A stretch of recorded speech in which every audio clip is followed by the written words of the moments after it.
Hello बच्चों, let's read the question. Question says find sum a minus 3b, 2a minus 5b, 3a minus 7b up to so on to 40 terms. First we see the key concept. A sequence is said to be an AP if difference of a term and its previous term is always same. जब भी किसी sequence की दो conjugative terms के बीच का difference हमेशा same चले तो उसे हम क्या कहेंगे? वो एक अरिथमेटिक प्रोग्रेशन है. इसे हम ऐसे भी लिख सकते हैं an+1 minus an is equal to constant for all n belongs to n.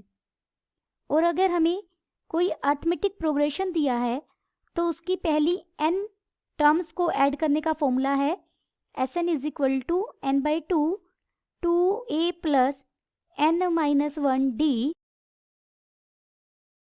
where a is the first term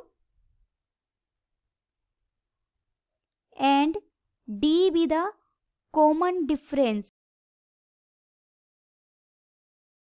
Given sequences, हमें सीक्वेंस दी गई है. पहली टर्म है a minus 3b, second term है 2a minus 5b, third term है 3a minus 7b, up to so on.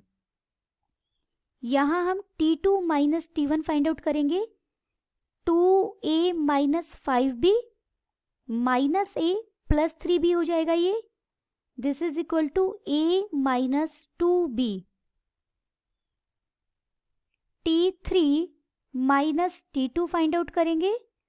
3a minus 7b minus 2a plus 5b हो जाएगा. This is equal to a minus 2b. Therefore, given sequence is in AP. एक arithmetic progression है where a, मैं first term को capital A से denote कर रही हूं क्योंकि a स्टेटमेंट में यूज है, स्मॉल a हमें यूज किया गया है तो हम कैपिटल A से रिप्रेजेंट कर रहे हैं फर्स्ट टर्म को.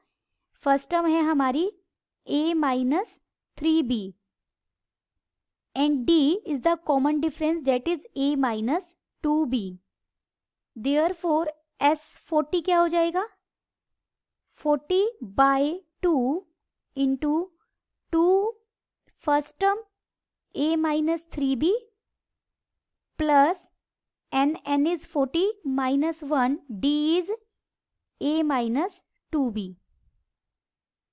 This is equal to 20 into 2a minus 6b plus 39a minus 78b. This is equal to 20 और अंदर क्या हमारा बना? 41a minus 84b. This is equal to 820a minus 1680b. Therefore हमें पहली 40 टर्म्स का सम फाइंड आउट करना था. That is S40 is equal to 820a minus 1680b. The final answer is S40 is equal to 820a minus 1680b. Hope you understood it well. Best of luck.